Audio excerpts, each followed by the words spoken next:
pode ser no rural, que a veces os pacientes, a forma de tratalos é distinta, non sei que na cidade máis que 90% no rural que non necesita. Un médico, calquera profesional, é un acompañante máis, é un profesional que ten que chegar a personalidade. Porque a veces, digo eu, teño visto veterinarios máis cariñosos que os veterinarios para o médico que non son. É dicir, que é triste decir isto, os educadores e todos os profesionales privados. É moi importante a comunicación, non?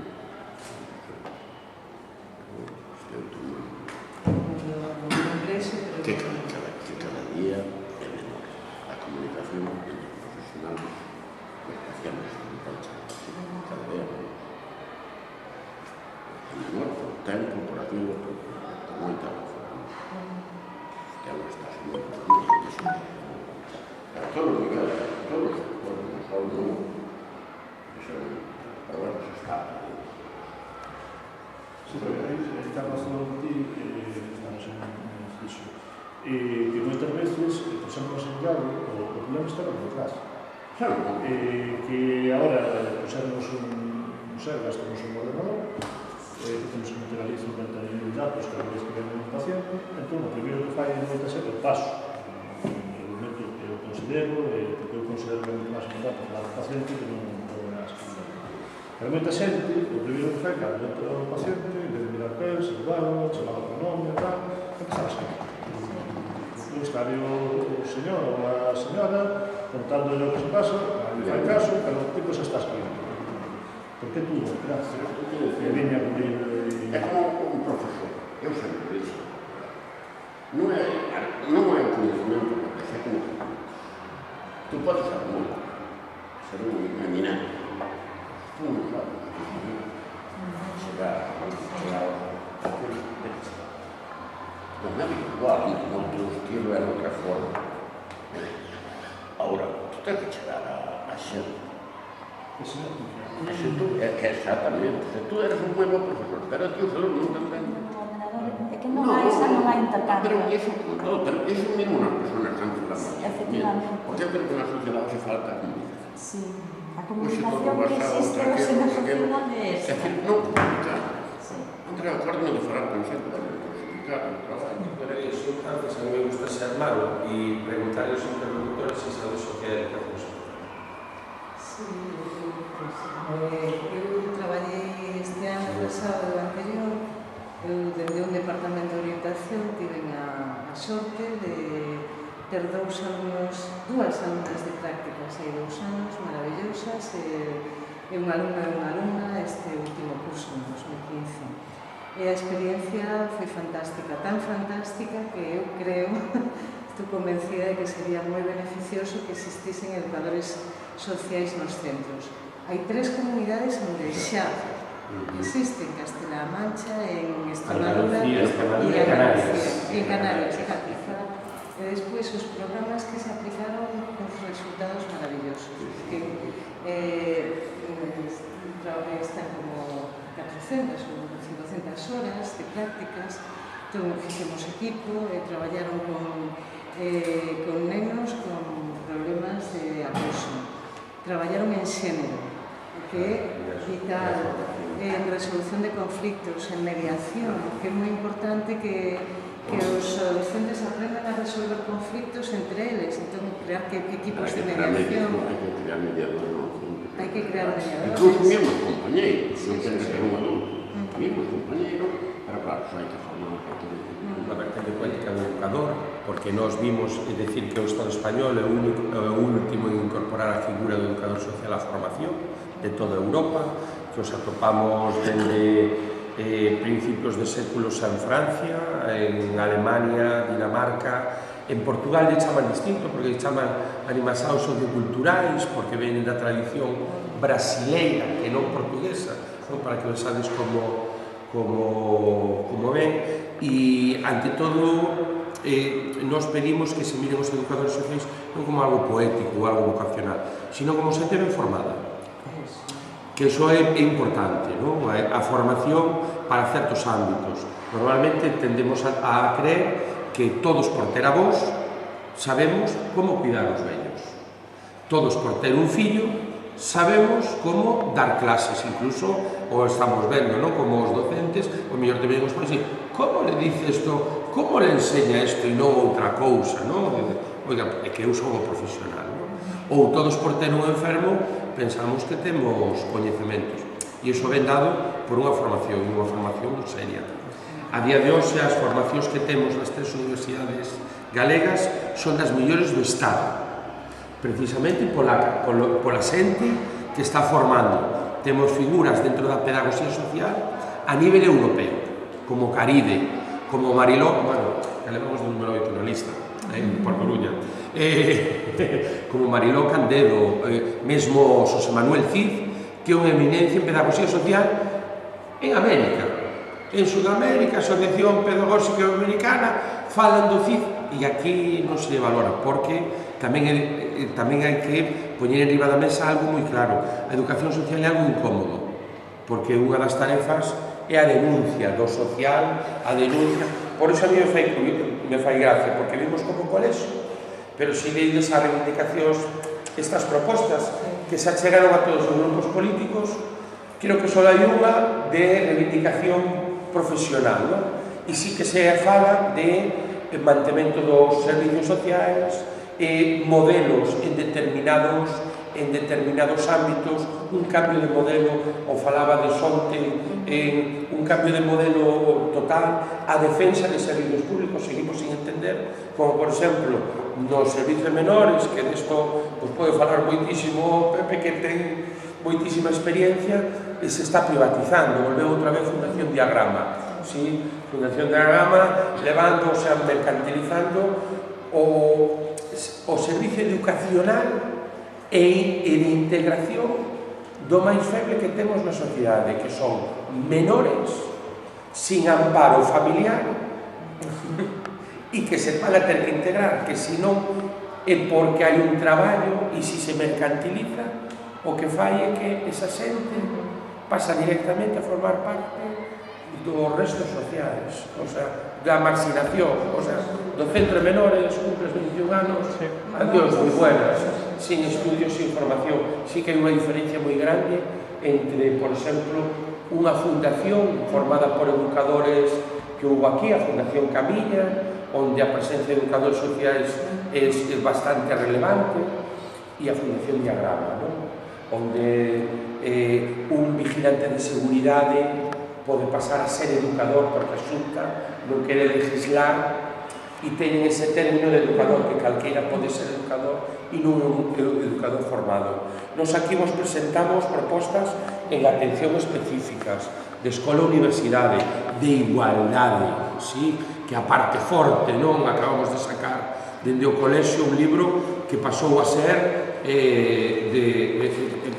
forma parte da formación académica nestas universidades, micromachismos, non? Para darnos conta de todo, infancia laboral, orientación laboral, onde ten maiores, non? Aí Eva vos pode dar algo máis, non? Cambiar este modelo da Fundación San Rosendo de asistencial, onde en Marea metimos a pata en el speech este que vamos soltando en el coche de para cuidar ben os nosos maiores, funcionando, e se os maiores non queren que os cuides, non, volvemos a paternalizar, a infantilizalos, funcionando con estereotipos. Hai unha cousa que todo o mundo pensa, por exemplo, en maiores, que é ese cambio de modelo que nos abogamos, non? De pasar do modelo socioasistencial sociosanitario do sanitario, vamos a intentar que chegues os 95 anos e te vamos a medicar e vamos a mirar como estás, o social, non? Que podes aportar ti á sociedade? Que pasa? Que con 65 anos vales, pero con 66 xa non. É fastidiar cando en certas profesións chegas ao momento de maior acumulo de formación e experiencia.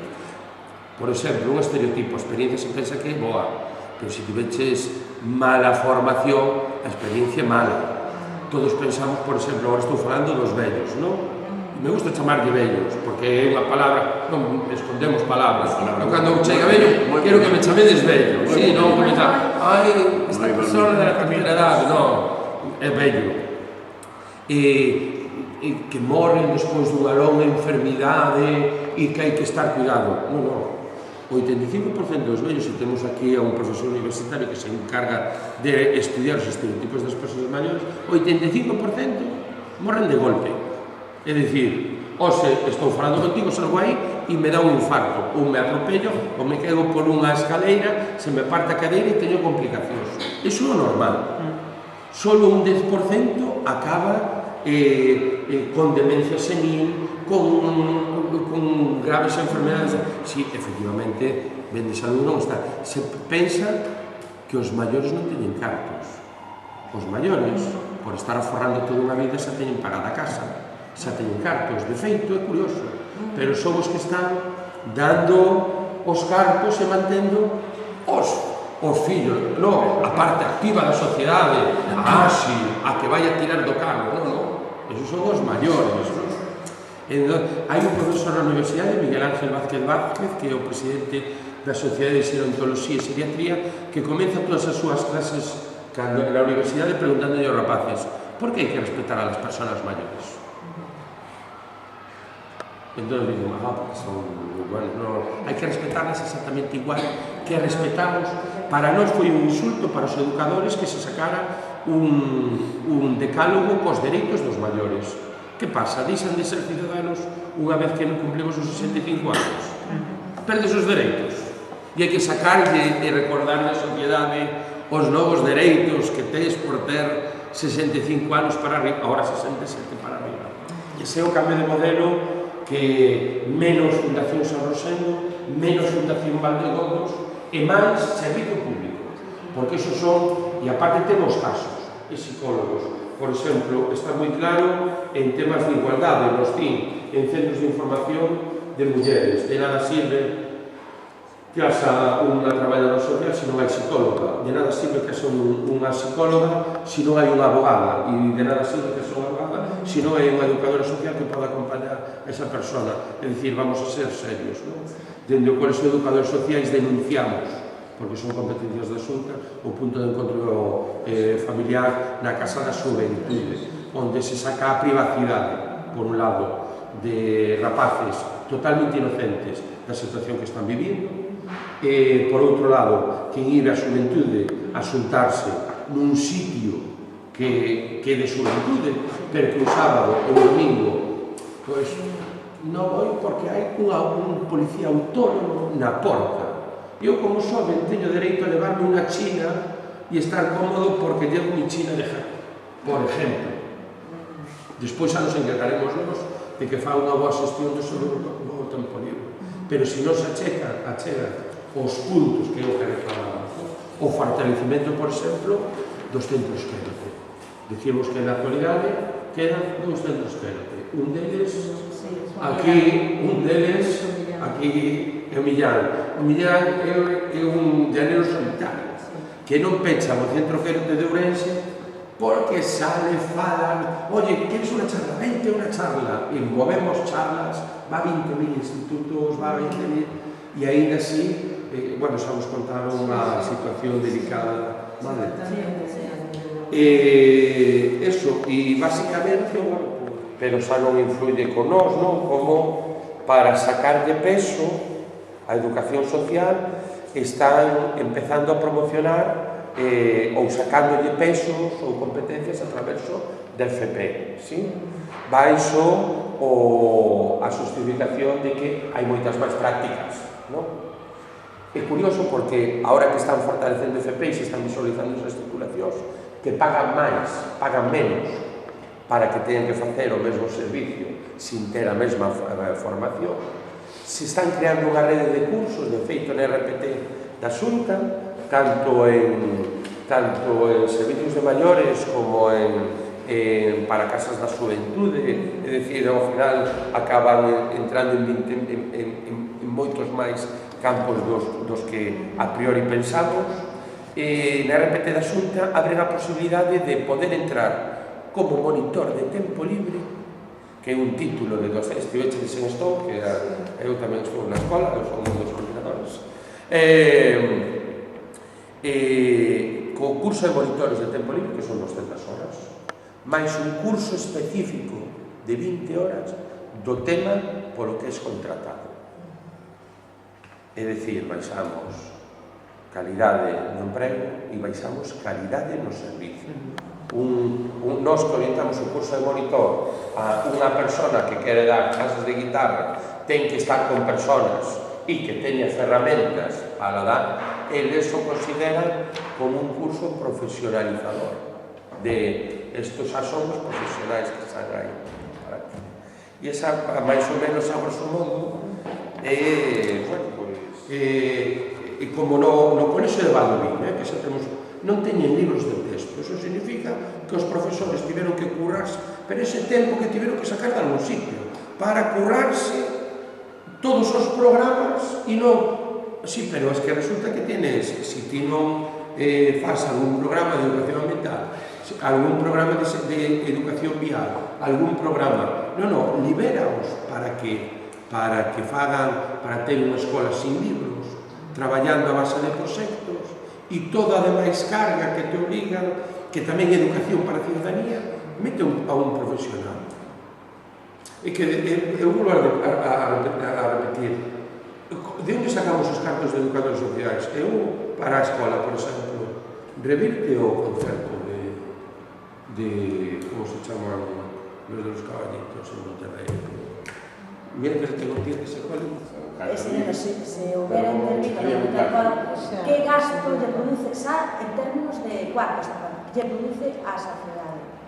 Que será mellor?